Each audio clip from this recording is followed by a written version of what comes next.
My family gave me the Laziest Son of the Year trophy in front of 93 employees. It was a cheap gold statue of a man sleeping in a recliner. My older brother Dean held it over his head while everyone laughed. "Come get your award, Gabe," he called. "You worked hard."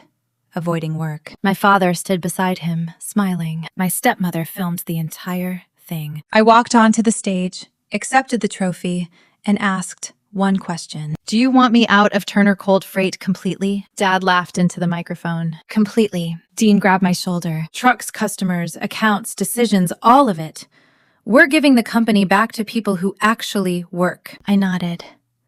"Then I'll give it back to you." They thought I meant the trophy. At 8 o'clock the next morning, my family officially took control of 42 tractors, 68 refrigerated trailers, 87 drivers, $7 million in debt, 3 suspended maintenance accounts, and every decision they had made under my name. By noon, the insurance company had grounded the fleet. By Wednesday, the bank had frozen the fuel reserve. By Friday, our largest customer had rejected every truck Turner Cold Freight sent. My father called me screaming. "You destroyed my company." "No," I told him. "I returned it. My name is Gabriel Turner, though everyone called me Gabe." I was 35 when my family discovered the difference between owning a trucking company and keeping one alive. Turner Cold Freight operated out of Knoxville, Tennessee. We hauled frozen food, dairy products, medicine, and temperature-sensitive chemicals across the Southeast and Midwest. My father, Walter Turner, started the company with one used Peterbilt and a refrigerated trailer that leaked rainwater through the roof. Dad was good at selling confidence. He could walk into a frozen food warehouse after missing a delivery window and somehow make the customer apologize for being impatient. My older brother Dean looked exactly like the kind of man people expected to run trucks. 6'3", broad shoulders, sunburned forearms, a voice that could cross a loading yard without a radio. Dean had driven long haul for 17 years. He could back a trailer through an alley at night. He could also promise a delivery before checking the weather, the driver's hours, the trailer temperature, or whether the truck had brakes. My stepmother Colleen handled human resources and company communications. She had married Dad 3 years after my mother died. Colleen understood emotion better than facts. If she could not defeat what you said, she explained why saying it had hurt someone. My Uncle Russell handled finance. He wore expensive watches, carried 2 phones, and described every missing dollar as a timing issue.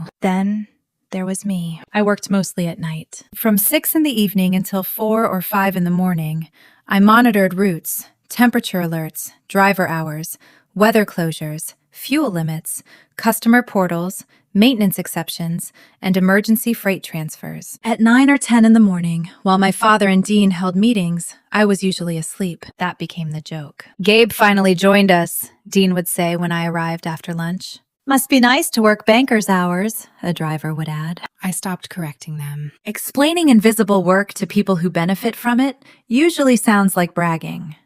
8 years earlier, Turner Cold Freight had nearly collapsed. One of our drivers fell asleep outside Lexington and hit a concrete barrier. No one died, but the truck overturned. The trailer carried frozen poultry. The refrigeration unit failed. The cargo loss was more than $400,000. Investigators found that the driver had exceeded his legal hours because Dean told him to make the customer happy. Our insurer refused to renew. The bank threatened to call its equipment loans. Dad's company owned 26 trucks and had less than $70,000 in cash. My mother had recently died and left me a life insurance benefit. Dad asked me to invest it. I said no. Then he cried. It was the first and only time I had seen him cry about money. "If the company closes," he said, 60 families lose their income. I used almost all the insurance money to create Northridge Fleet Management. Northridge purchased 11 of Turner's trucks from the bank. Before repossession took over the maintenance reserves, obtained a new insurance program, and leased the equipment back to Turner. I also built the night dispatch system and negotiated our first large refrigerated contract. Dad signed a management agreement. Dean called it temporary. Uncle Russell called it creative restructuring. For 8 years, Turner Cold Freight drove trucks owned, insured, maintained, or financially supported by Northridge. But the trailers still carried the Turner name. Dad still introduced himself as founder and owner. Dean still called himself head of operations. I was the son who sat behind a computer. The first serious fight began with a frozen seafood load outside Savannah. At 1:42 one morning, An alarm appeared on my screen. Trailer 614 had risen from -10 degrees to 14 degrees in 40 minutes. The driver, Tommy Blake, was carrying 70,000 pounds of frozen salmon bound for Chicago. I called him. Pull over. I'm 30 miles from the interstate. Pull over. Now. The reefer is running. The temperature is climbing.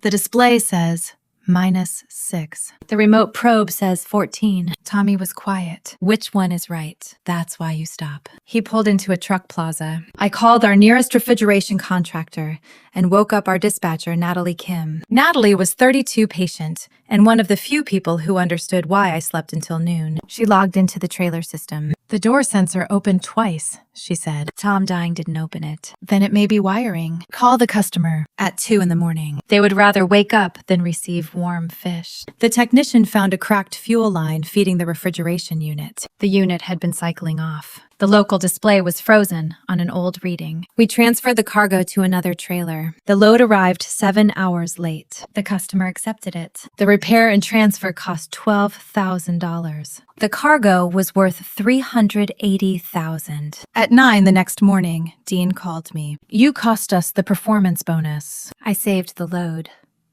You delayed it. The reefer was failing. The driver's display showed -6. It was wrong. You always assume the machines are wrong when it helps you stop a truck. I sat up in bed. You called me at 9 to complain that I stopped spoiled seafood from reaching a customer. It wasn't spoiled because we moved it. It could have made Chicago. Number. You don't know that. I know the temperature was rising. Dean lowered his voice. You like emergencies. What?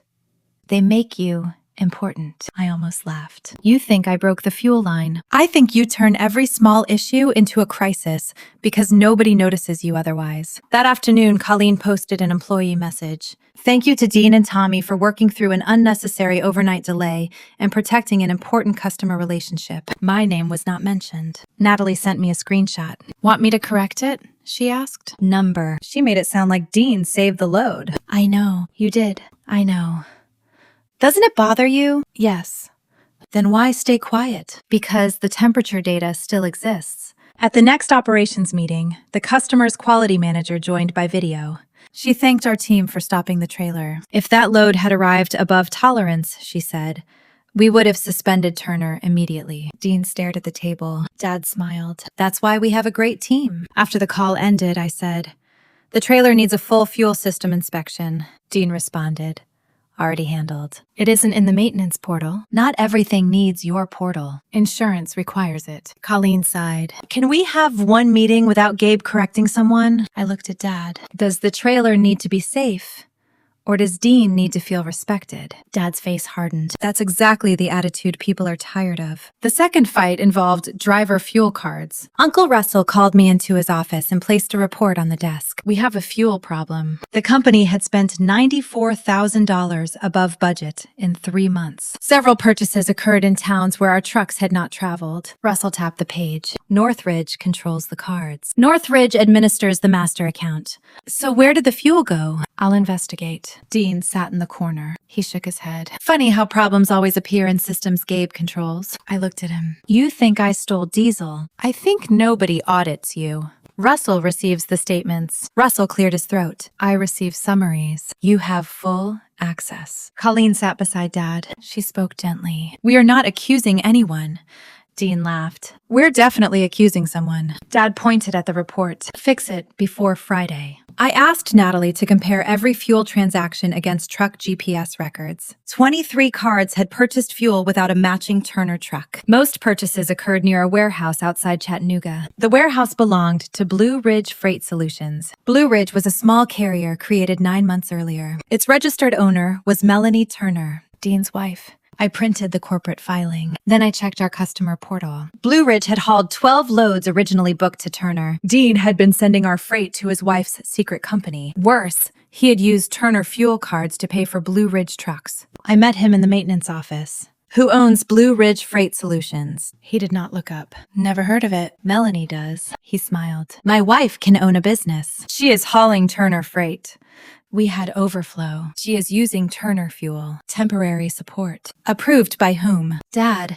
Dad walked in behind me. I approved using outside carriers. Did you approve fueling them? He looked at Dean. Dean said, "It all stays in the family." I placed the report on the table. $94,000 in fuel. Blue Ridge will reimburse us, Dad said. When?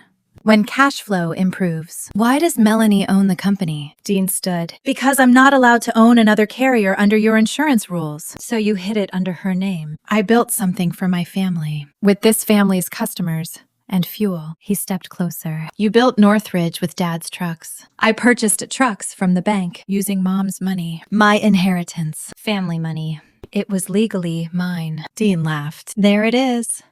The paperwork prints. Colleen entered with her phone in her hand. Please lower your voices. I looked at Dad. Blue Ridge stops using our fuel cards today, Dad said. We'll create a repayment plan. No. Today. You don't order me. I administer the fuel account for my company, for trucks insured under Northridge. Colleen's expression changed. Do you hear how controlling that sounds? I looked at her phone. Are you recording? For everyone's protection. Then record this clearly. Dean created a secret carrier under his wife's name, moved Turner Freight to it, and charged its fuel to our account. Dean grabbed the report. This is confidential. You made it confidential. Colleen lowered her phone. The next morning, the employee group contained an anonymous post claiming I had canceled fuel cards to punish drivers after a family disagreement. Dean replied, "Drivers should never become collateral damage in office politics." I had canceled only the cards assigned to Blue Ridge trucks, but facts moved more slowly than outrage. Drivers called me.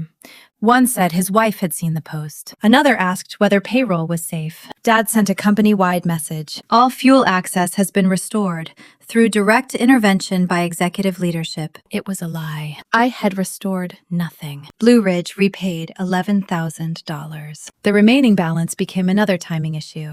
The third fight began with a driver named Earl Watkins. Earl was 61 and had worked for Dad since I was in middle school. He was proud, careful, and hated technology. One night, his electronic log showed that he had driven 11 hours and 14 minutes. The legal limit was 11. 14 minutes seemed small, but his truck had traveled through mountain roads in heavy rain. I called him. Park at the next safe stop. I'm 26 miles from the receiver. You're out of hours. Dean told me to finish. Dean does not control the log. He controls whether I get good loads. I'll document the delay. Earl sighed. Gabe, I need the miles. You need your license. He parked. The receiver charged a late fee. Dean deducted the fee from Earl's safety bonus. When Earl complained, Dean said I had ordered the deduction. Earl confronted me in the dispatch room. You cost me $1,200. I did not deduct your bonus. Dean said compliance did. Ask him to show you the authorization. He said you sent it. I didn't. Earl stared at me. You always hide behind computers. Natalie opened the payroll system. The deduction request came from Dean's account. She turned the monitor toward Earl. His face changed. Dean entered before he could speak. What's going on? Earl pointed at the screen. You said Gabe took my bonus. Dean did not hesitate. Compliance policy required it. I wrote the policy, I said. It does not allow safety deductions for obeying hours of service rules. Dean looked at Natalie. You shouldn't be showing internal payroll. She is showing a driver his own record. Colleen appeared in the doorway. She had a remarkable ability to arrive after Dean made a mistake and before anyone could hold him responsible. What happened? She asked. Earl said Dean lied to me. Colleen looked pained. That is a serious word. He said Gabe took my bonus. Dean folded his arms. Gabe's rules caused the late fee, so you punished Earl for following them, I said. I protected the account by teaching drivers that stopping legally costs them money. Dad arrived. Within minutes, the conversation changed. The issue was no longer the deduction. It was my tone. Colleen said I was humiliating Dean in front of employees. Dad said brothers should settle disagreements privately. Dean said Natalie had violated confidentiality. Earl's bonus remained missing. I paid it through Northridge. That was a mistake. I knew it when I made the transfer. I was protecting Earl, but I was also teaching my family that they could create a problem and wait for me to absorb it. 2 days later, Colleen posted a photograph of Dean shaking Earl's hand. The caption read, "Strong leaders listen, learn, and make things right." Earl called me that evening. Did Dean pay the money? Number, you did. Yes. He was silent. Then he said, why let him take credit? I didn't let him. You didn't stop him. That was harder to answer. The fourth fight involved the maintenance reserve. Northridge collected a fixed amount per mile from Turner to cover tires, engines, refrigeration units, brakes, and emergency repairs. The reserve belonged to Northridge, but existed solely to support leased equipment. Russell asked me to release $600,000 for fleet modernization. What are you buying? I asked. 3 tractors. Which models? Dean is negotiating. Send quotes. We need the funds today. Number. Russell smiled. Here we go. What is the purchase? Dad called from the conference room. Stop making everyone beg. I entered. Dean had a dealership brochure open. The trucks were custom black and chrome tractors with leather interiors and oversized sleeper compartments. Those are show trucks, I said. They're recruiting tools, Dean replied. They cost $230,000 each. You have to spend money to grow. The reserve is for maintenance. New trucks need less maintenance. Then finance them. The bank wants 20% down. Use Turner cash. We're tight. Because Blue Ridge owes fuel money. Dean leaned forward. You never support growth. I support equipment that earns more than it costs. These trucks will attract drivers. Drivers are leaving because bonuses disappear, Colleen whispered. That was cruel. It was accurate. Dad pointed at the brochure. Release the money. Number. I own the company. You do not own the reserve. I built the fleet. Northridge owns 31 of the tractors. Dean laughed. On paper. Yes, vehicles tend to be owned on paper. Dad stood. I am tired of my son using contracts against me. The contract protected the trucks when the bank wanted them. That was 8 years ago. The debt still exists. Your mother would be ashamed. The room became quiet. Dad knew what that sentence did to me. My mother had believed in the company. She had also spent years quietly correcting Dad's financial decisions. I said, do not use Mom to authorize a withdrawal. Colleen's eyes filled. No one is using her. You invited her into the meeting after she died. Dad stepped closer. Release the reserve. Or resign from Northridge management. That is my company, built from this one. Number. Then choose which family you belong to. I looked at him. That isn't a choice. It's a threat. I refused the transfer. 3 weeks later, one of the show trucks appeared in the yard. Dean posed beside it for photographs. Colleen posted, The future of Turner Cold Freight has arrived. I checked the vehicle title. The truck had been purchased by a dealer financing company. The down payment came from a vendor account called Appalachian Repair Services. Appalachian Repair had received $224,000 from Turner for emergency engine work. No such repairs existed. The company was owned by Russell's college roommate. Russell had created fake maintenance invoices to generate the down payment I refused to provide. When I confronted him, he smiled. You wanted invoices, not fake ones. The trucks are legitimate business assets. You stole money through a related vendor. You love dramatic words. Fraud. See. Dad defended him. We were going to reconcile it. Against what? Future profits. The future is not an account. Dean stood beside the new truck. You're jealous because everyone can see what I built. What did you build? He pointed at the tractor. That. Russell bought it with fake invoices. His face twisted. You have no loyalty. No, you have no receipt. The company atmosphere changed after that. Colleen announced a culture initiative called One Road, One Family. Attendance at weekly meetings became mandatory. Every session included a story about humility, teamwork, or destructive negativity. My name was never used. My behavior was described precisely. Someone who questioned leaders publicly. Someone who cared more about systems than people. Someone who believed ownership came from signatures rather than sacrifice. Employees understood. People stopped speaking when I entered the break room. Drivers called Dean directly instead of using dispatch. Maintenance reports arrived late. Natalie was excluded from operations meetings. Earl apologized to me quietly. I helped them make you the villain. You were angry. I was lazy. I looked at him. What? It was easier to believe you took my money than admit Dean lied. That was the first time anyone used the word correctly. The fifth fight began with a stolen trailer. Trailer 309 disappeared from a cold storage yard outside Nashville. It carried $46,000 in dairy products. The GPS unit stopped transmitting at 2:17 a.m. Dean called the police and told them Northridge had remotely disabled the tracker. I learned about the accusation from Detective Laura Perez. She sat across from me at my office. Your brother says you control the tracking software. I do. He says you had recently threatened to repossess equipment. I did not. Do you have access logs? Yes. The tracker stopped transmitting because someone removed the power cable. The last location ping came from a service road behind the warehouse. Security footage showed a white pickup following the trailer. The pickup belonged to Blue Ridge Freight Solutions, Dean's secret company. He claimed the vehicle had been stolen. Melanie reported it missing 4 hours after the trailer disappeared.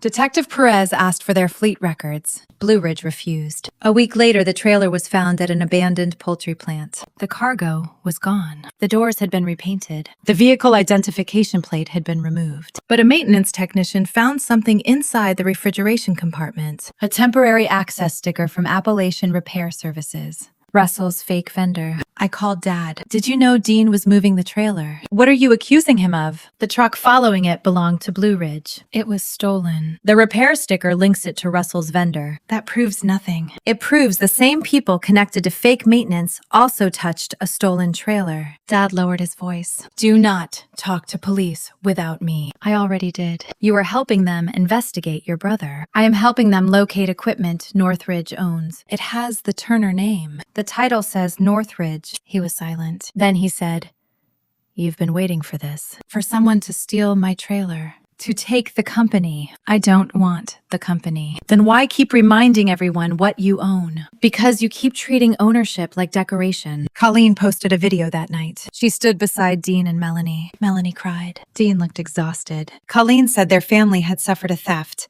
and unthinkable accusations from someone who should have protected them.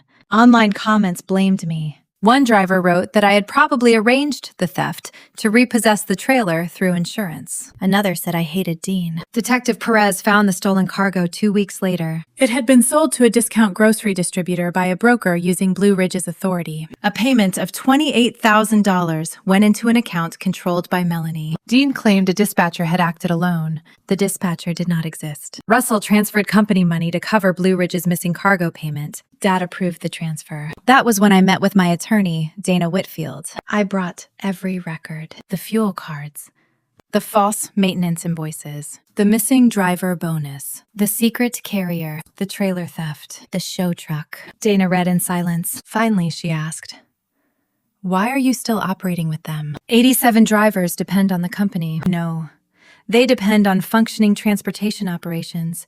Those are not the same thing. If I terminate the management agreement, Turner may lose insurance. Yes. Trucks will stop. Yes. People will blame me. They already do. I looked at the documents. What can I do without harming drivers? Offer your father a full transfer. I frowned. What? Northridge owns equipment, reserves, systems, and management rights. Turner wants control. Give them an assumption agreement. They can't qualify for the debt. Then they should not sign. They will. Without reading. They'll read the title. Dana leaned back. What title? Full return of company assets and operational authority. She smiled slightly. That sounds like exactly what they've been demanding. The annual driver banquet occurred 1 month later. Colleen decorated the hotel ballroom with road signs and photographs from Turner's history. The company had been operating for 30 years. Dad planned to announce Dean as president. I knew because Natalie found the printed program. My name appeared under special recognition. What do you think it is? She asked. A warning. You're still going. Yes. Why? Because Dana prepared the transfer. Natalie stared at me. You're really doing it. They want their company. They want the profitable parts. Then they should learn what the parts cost. I wore a gray suit and arrived 10 minutes before dinner. People looked surprised to see me. Dean spent the evening telling stories about drivers. Dad spoke about sacrifice. Colleen showed a video montage. In every photograph of me, I was sitting. At a computer. At a conference table. Inside a car. The photographs of Dean showed him climbing trucks, shaking hands, standing in snow and carrying boxes. The final slide read, "Some people drive the road. Others watch from the rest area." People laughed. Then Dean carried the trophy onto the stage. The little gold man slept in a recliner. The engraved plate said, "Gabriel Turner, Laziest Son of the Year." Dean lifted it. "This award goes to the only trucking executive who needs a nap after reading emails." The room laughed. Colleen filmed. Dad held the microphone. "Come on up, Gabe." I walked to the stage. Dean handed me the trophy. "Say something." I looked at the audience. Drivers, mechanics, Dispatchers, vendors, families, people who had benefited from work they did not see. Then I looked at Dad. Is this just a joke? His smile changed. What do you mean? Am I still part of the company? Dean took the microphone. Not after tonight. The room quieted. Dad said, "We've decided to simplify leadership." Meaning, Dean becomes president. Russell controls finance. Northridge support will be replaced. Are you terminating the management agreement? Dad hesitated. Colleen whispered, "Be clear." He raised his chin. Yes. Do you want Turner Cold Freight to control the fleet directly? Yes. Insurance? Yes. Fuel? Yes. Maintenance? Yes. Customer obligations? Dean interrupted. All of it. I nodded. Then I have a document for you. Dana walked from the back of the room, carrying a folder. Dad frowned. You brought a lawyer. I brought the paperwork you requested. Dean laughed. Of course you did. Dana placed the agreement on the podium. The title read, Full Return and Assumption of Turner Cold Freight Operations. Under the agreement, Northridge would transfer its equipment leases, dispatch data maintenance records, fuel sub-accounts, and operational rights to Turner. In exchange, Turner assumed responsibility for equipment debt, driver claims insurance, compliance, maintenance, shortages, customer penalties, Blue Ridge obligations, and all unauthorized use of Northridge assets. Dad flipped through the pages. What is this language about reserves? Turner receives the remaining reserve after verified claims. How much is there? $780,000. Russell's eyes widened. He had expected more. Where is the rest? He asked. Allocated to unpaid repairs deductibles, cargo claims, and fuel charges. Dean leaned toward Dad. Sign it, Dana said. You should have counsel review it. Dean laughed again. We know what this is. Dad looked at me. You're really giving it back. Yes, no games. Number. Colleen said, This is a beautiful moment. She turned the camera toward Dad. He signed. Dean signed.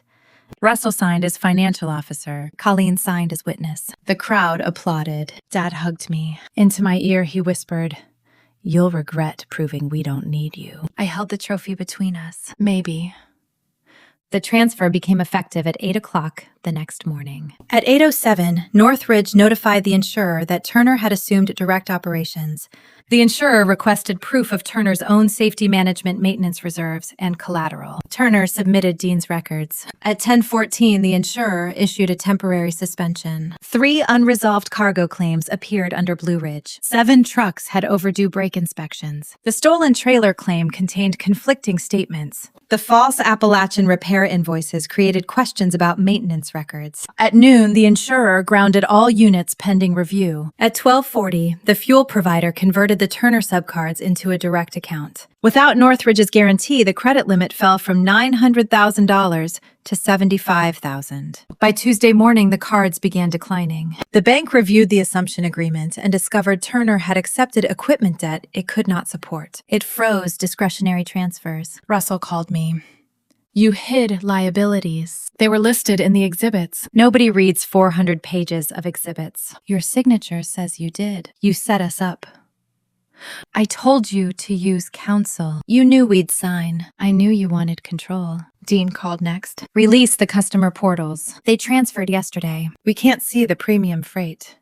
The customer suspended Turner pending insurance confirmation. Tell them Northridge still supports us. It doesn't. You can't walk away. You fired me. That was symbolic. The agreement was not. By Wednesday, Turner had 42 trucks in the yard. Drivers stood around waiting. Colleen started a live stream. She cried outside the gate. A family member has used legal documents to trap a company that supported him his entire life. Dean stood behind her. Dad looked pale. The comments were immediate. People called me vindictive, cowardly, greedy.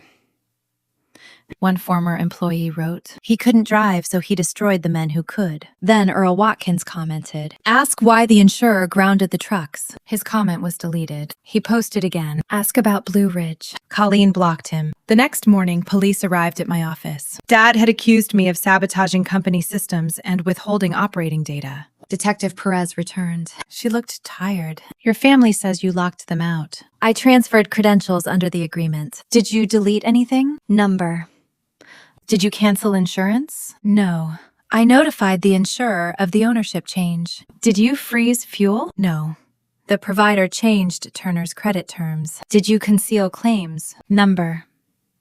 Dana handed her the transfer archive. It included video from the banquet. Dad saying he wanted control. Dean saying all of it. Dana warning them to seek counsel. Every signature. Detective Perez watched the footage. Then she asked, "Why did you know this would happen?" I managed the risks. Did you want the company to fail? Number. Then why not warn them? I did.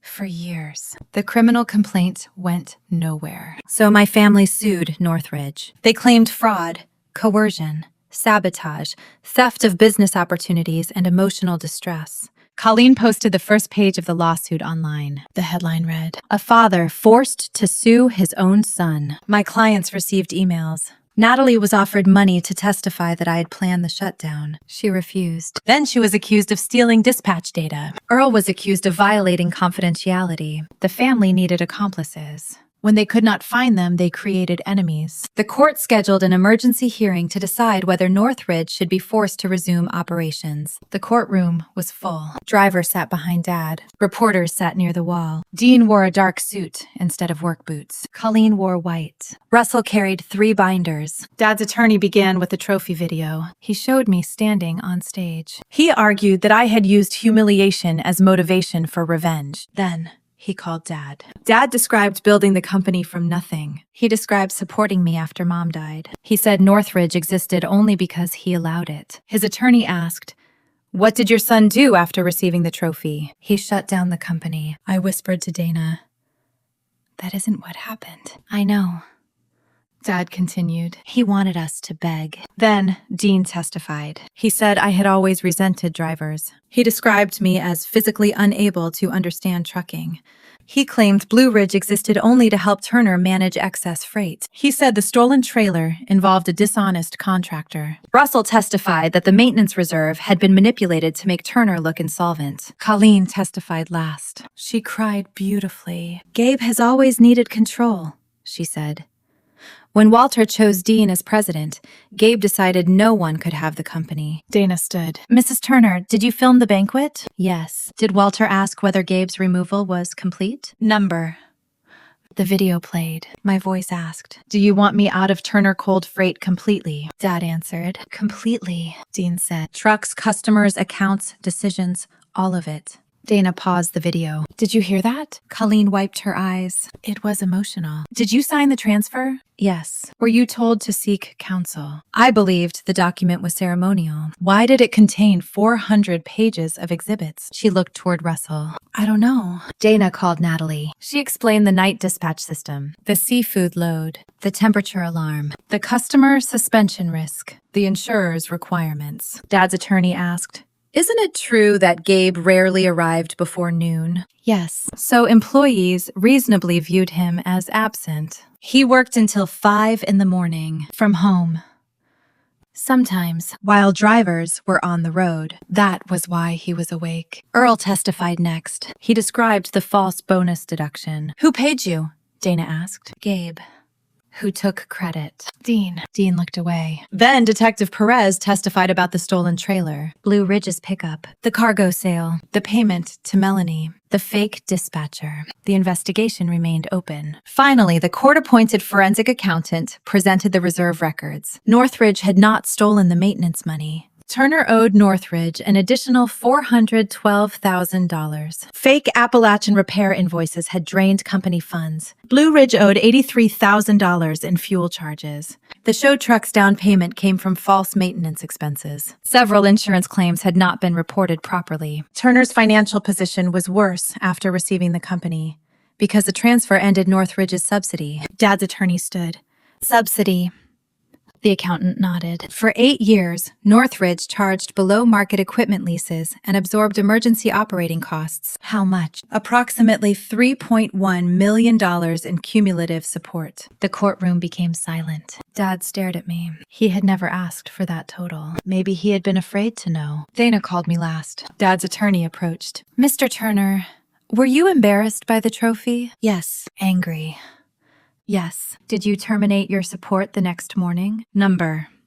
You transferred control at their request. You knew Turner could not operate independently. I knew it had serious problems. And you said nothing. I reported every problem in writing. He held up the agreement. You buried those problems in exhibits. Those exhibits were the company's records. You expected your father to read 400 pages overnight. He had years to read the original reports. The attorney walked toward the jury box, though there was no jury. You wanted to teach them a lesson. Number. What did you want? To stop being responsible for decisions I was not allowed to control. You could have kept helping. Yes. Then employees would still have jobs. Possibly. So you chose yourself over them. I looked at the drivers behind Dad. Some were angry. Some looked uncertain. Earl sat near the aisle. Natalie sat beside him. I said, "For 8 years, every time Turner took a risk, Northridge covered it. When fuel was short, I extended credit. When maintenance was skipped, I paid emergency repairs. When Dean created Blue Ridge, our insurance absorbed the exposure. When bonuses disappeared, I replaced them." The attorney interrupted. "You're describing generosity." "No, I'm describing concealment." He frowned. I continued. "My help allowed leadership to pretend its decisions were affordable. The employees were not protected by that arrangement.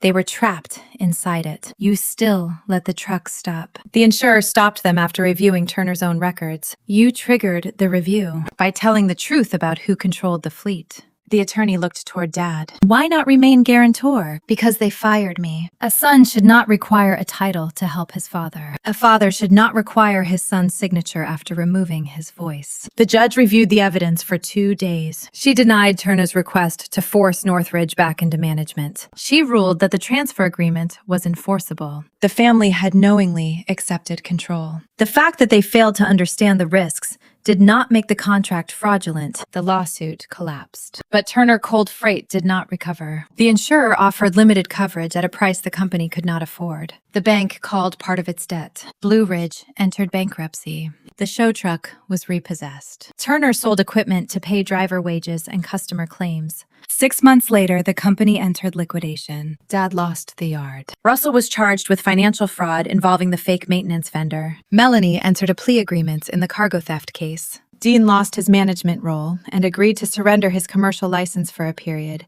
after investigators proved he had pressured drivers to falsify logs. Colleen was not charged with making people hate me. That part was legal. She deleted most of her videos. The internet kept copies. The drivers did lose work. That never felt satisfying. I helped Natalie create a placement list. We contacted regional refrigerated carriers. Within 10 weeks, 63 drivers had new jobs. Earl retired. He said he had driven enough miles for 3 men. Northridge sold part of the fleet to a national food carrier under one condition. Qualified Turner drivers received first interviews. The buyer agreed. I did not start another trucking company. I had spent enough nights watching dots move across maps. I converted Northridge into a fleet risk and cold chain monitoring business. Natalie became chief operating officer. Our first major client hired us after losing a load of vaccines because a trailer alarm had been ignored. When I explained the monitoring program, the customer asked, "Do you really call drivers in the middle of the night for every alarm?" "Yes." "That sounds exhausting." "It is. No wonder you sleep late." I laughed. 2 years after Turner closed, Dad asked me to meet him at a diner. He looked smaller, not physically. Without the company, he no longer entered rooms expecting them to belong to him. He placed the trophy on the table. The gold finish had started peeling. "I found this in storage," he said. "I thought Colleen kept it." "She left. I did not ask where." Dad turned the trophy slowly. "Dean says you planned everything." "Number." "Russell says you let him make mistakes so you could use them later." "Number." "You kept every record." "Yes." He looked at me. "Why?" "Because you changed every conversation after it happened." He nodded. For once, he did not argue. Then he said, "Could you have saved the company?" "Yes." His eyes lifted. That answer hurt him. I continued, "I could have kept covering it." "For how long?" "Until Northridge failed too. Or someone got killed. Or the fraud became too large to hide." He looked toward the window. "I thought you wanted the company. I wanted you to stop using it as proof that Dean mattered more." Dad's face tightened. "I never said that." "You didn't have to. You always had the numbers." He had the name. Dad looked confused. "What name?" Your successor. For years, Dean had been the son who would inherit Dad's legacy. I was the son who made the legacy survive long enough to be inherited. Dad stared at the trophy. I should not have done this. Number. I thought it was funny. It was honest. He looked up. How? You told the room exactly what you believed my work was worth. He pushed the trophy toward me. Do you want it? Number. What should I do with it? That's yours to decide. We finished coffee. We did not reconcile completely. Life rarely offers a clean final scene. Dad later apologized to Natalie and Earl. He never apologized to every driver who had been misled. Dean sent me one message after completing a safety course. I didn't know how much you were carrying. I answered. You knew enough to mock it. He did not respond. A year later, he wrote again. That's fair.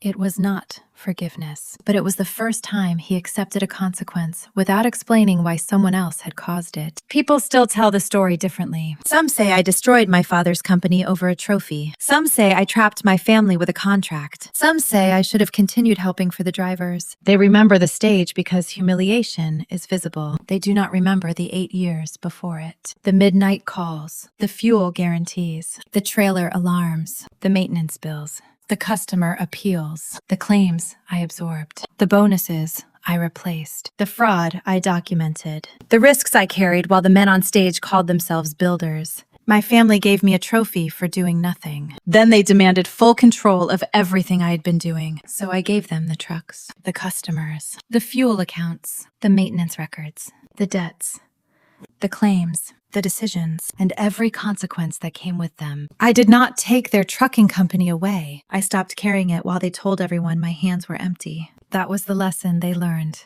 too late. The person who looks lazy may simply be doing the work no one notices until the day he finally puts it down.